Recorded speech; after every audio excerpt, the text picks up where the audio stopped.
తెలంగాణ ప్రభుత్వం రైతులకు కావలసిన సహాయ సహకారాలు అందించేందుకు సిద్ధంగా ఉందని మంత్రి తుమ్మల నాగేశ్వరరావు అన్నారు. రాష్ట్రంలో కోతుల బెడద వలన రైతులు కూరగాయల పంట పండించలేకపోతున్నారని అన్నారు. దేశంలోని అత్యంత పేద రాష్ట్రమైన బీహార్ నుంచి కూరగాయలు ఎగుమతి చేసుకుంటున్నామంటే తెలంగాణ రాష్ట్రానికి సిగ్గుచేటని వ్యాఖ్యానించారు. ప్రభుత్వ సహకారంతో అధికారులు హార్టికల్చర్ యూనివర్సిటీని అభివృద్ధి చేసుకుంటే అనేక సమస్యలు పరిష్కరించబడతాయని తెలిపారు. దేశానికి, సమాజానికి, ప్రజలకు కావలసిన పంటలు పండిస్తే రైతులకు లాభం చేకూరుతుందని సూచించారు. అంతకుముందు సిద్దిపేట జిల్లా ములుగు గ్రామంలోని Shri Konda Laxman Telangana horticulture university dining hall ప్రారంభోత్సవంలో ఆయన పాల్గొన్నారు.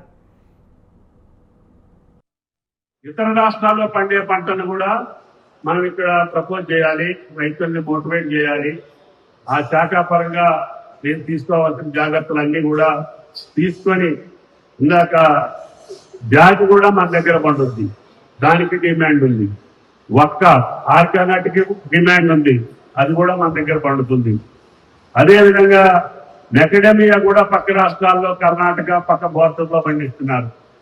ప్రపంచ దేశాల్లో ఏ పంట అయితే మనం దిగుమతి చేసుకుంటున్నామో ఆ పంటలు పండే వాతావరణం మన రాష్ట్రానికి పుష్కలంగా ఉంది. ఆ భగవంతుడి దయ వల్ల తెలంగాణ రాష్ట్రానికి అన్ని రకాల భూములు, అన్ని రకాల మేధస్సు ఉన్నటువంటి రైతాంగం, అన్ని అవకాశాలు ఉన్నటువంటి ప్రభుత్వం మన బుద్ధి. కాబట్టి మీదే భవిష్యత్తు. మీరు ఎంతో ఉత్సాహంతో, కమిట్మెంట్ తోటి ముందుకెళ్ళండి.